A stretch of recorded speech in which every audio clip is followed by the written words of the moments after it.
Hello, welcome to a brand new episode of Defense Info, a one-stop solution for all your defense need.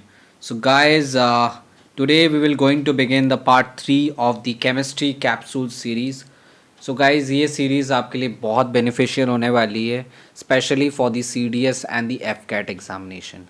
And other than that, जो कि other defense examination है जैसे आपकी INET territorial army IB and CAPF उसके लिए भी बहुत ज़्यादा बेनिफिशियल होने वाली है।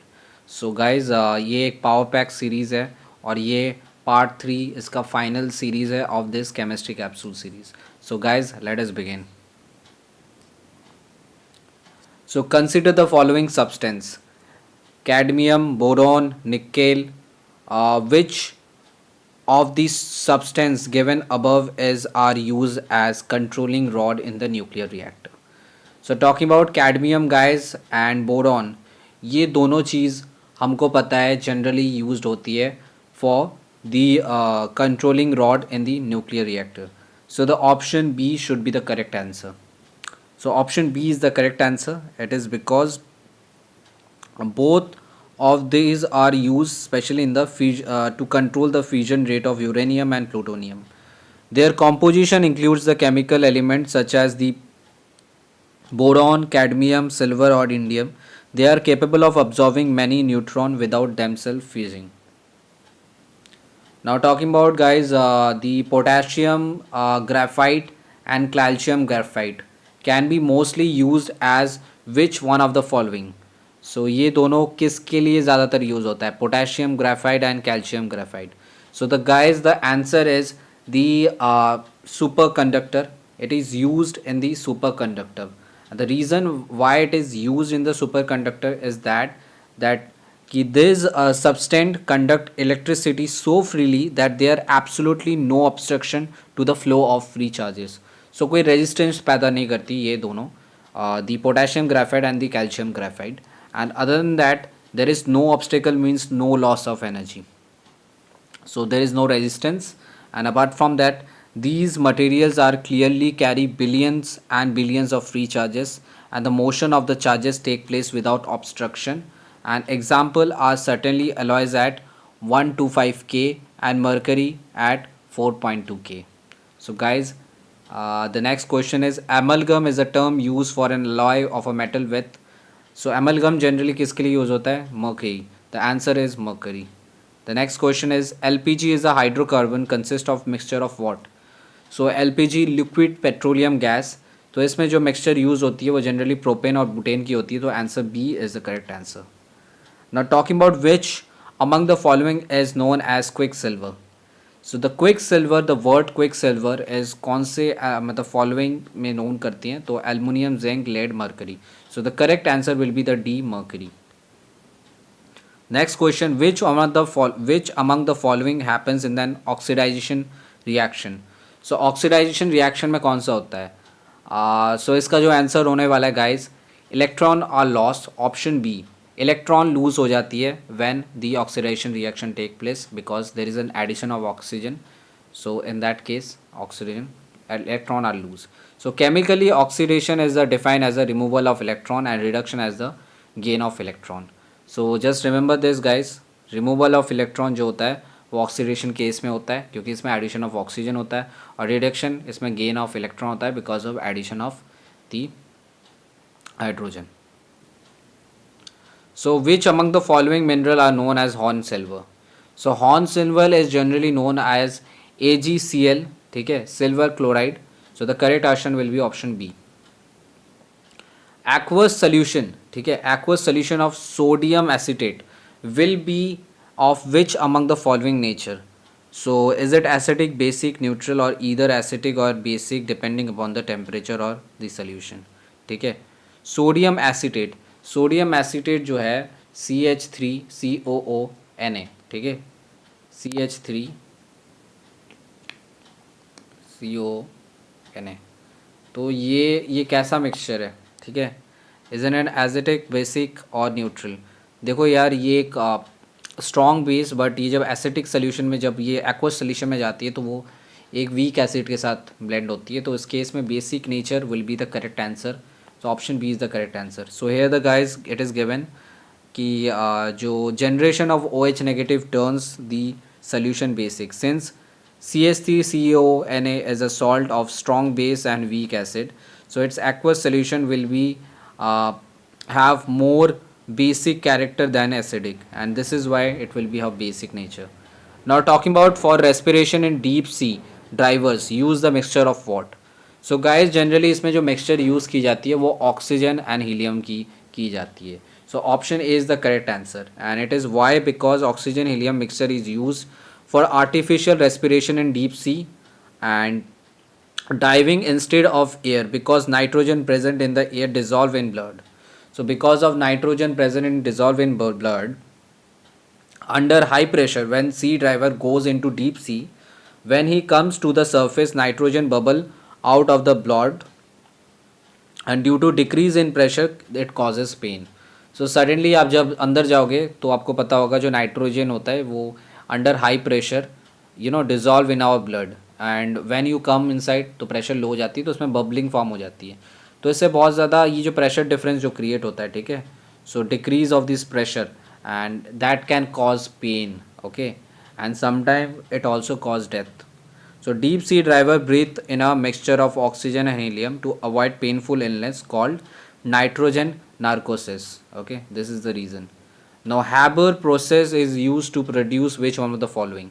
So Haber process is very famous guys. Haber process, as you know guys. और ये जो चीज़ है ये अमोनियम, ठीक है, अमोनिया प्रोड्यूस करने के लिए करी जाती है. तो option D is the correct answer. Now talking about the manufacture of habeas process guys. So nitrogen is obtained from the fractional distillation and the hydrogen is from Bosch process. So in the Haber process what happened कि N2 और 3H2, so 1:3 का जो ये है जो ratio है इसमें क्या होता है कि it is exothermic reaction and ammonia is present, ammonia is formed. Okay, so in this case guys promoter जो हो जाता है मोलिबेनियम यूज़ करते हैं और कैटलिस्ट जो होता है जनरली हम आयरन ऑक्साइड्स यूज़ करते हैं, ठीक है, as an catalyst and promoter is the molybdenum. So just remember both the thing and Haber process is two to manufacture ammonia. Now talking about the next, the manufacture of Oswald, through Oswald process we can also manufacture an HNO3, ठीक है. सो इसमें क्या होता है guys with the platinum as a catalyst we what we do, ये जो आपका NH3 है और आप ऑक्सीजन के साथ रिएक्ट करोगे तो NO फॉर्म होगा and this NO is again react with oxygen in the oxygen chamber and it form nitrogen dioxide and after that in the absorption tower we use the water as well as the oxygen and finally form the NH3, okay, HNO3 is finally formed. So Oswald process is very important and here the catalyst what we use is the platinum. So catalyst याद रखना आपको बहुत important है. Oswald process से क्या form होता है वो important है and of course the equation as well. Now talking about the manufacture of the sulfuric acid through contact process, right? So contact process में हम जो इसमें catalyst use करते हैं we can use vanadium pentoxide or the platinum itself, ठीक है. So vanadium pentoxide, just remember this, V2O5 as in catalyst. The same thing SnO2 we form SO2 and after that iron pyrite is reacted with the O2 and this iron pyrite का और एक नाम है guys, you know it, that is fool gold, okay, just remember. And it form ferrous oxide and after that SO2. So then this SO2 is reacted with the oxygen in the oxidized chamber and with the presence of this catalyst and finally an exothermic reaction take place and finally SO3 is formed and this SO3 goes to further process and then H2SO4 added to it, then there is an formation. After that this leads to the formation of the sulfuric acid. So guys this is very important. So oleum जो है produce होता है when H2SO4 is added to it.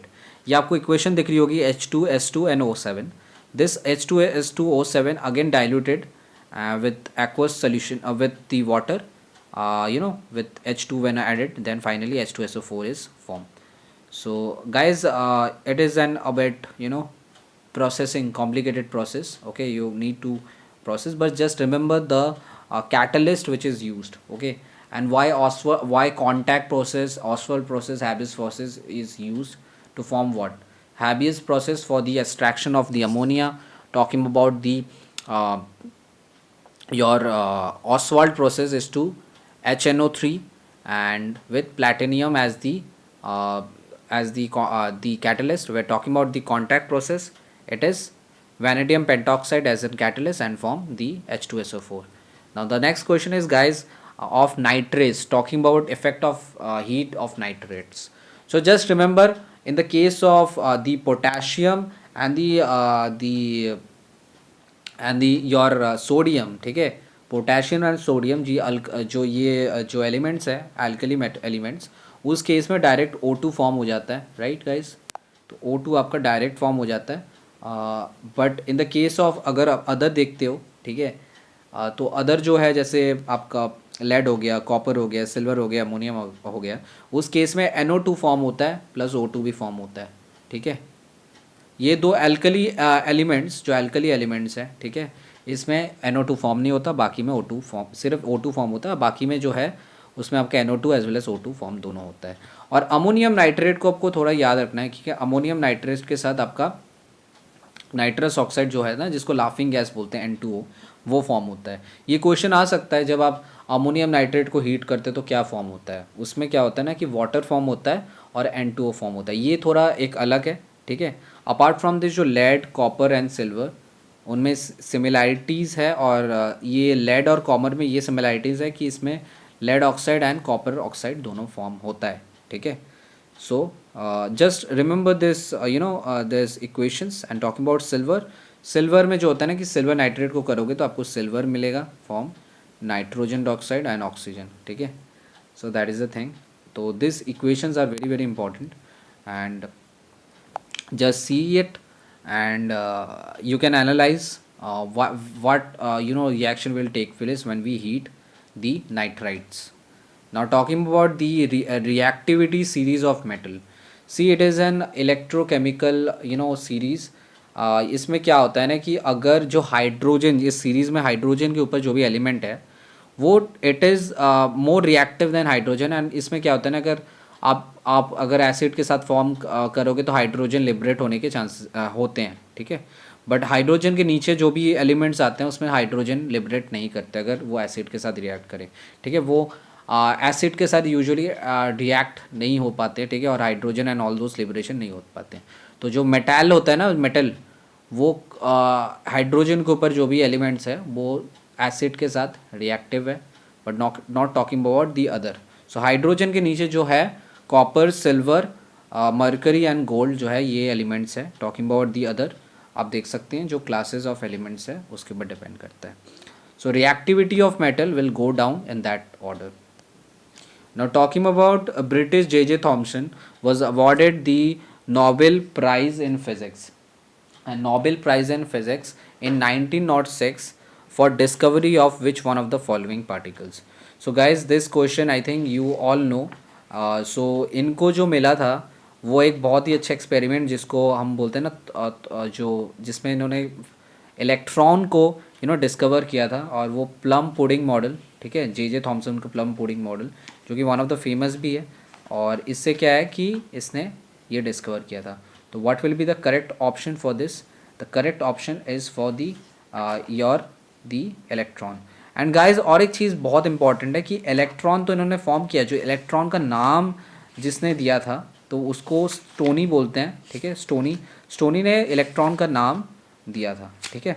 So other than guys, as you know कि ये one of the बहुत important चीज़ है, and an electron can be obtain from cathode ray experiment as well, ठीक है.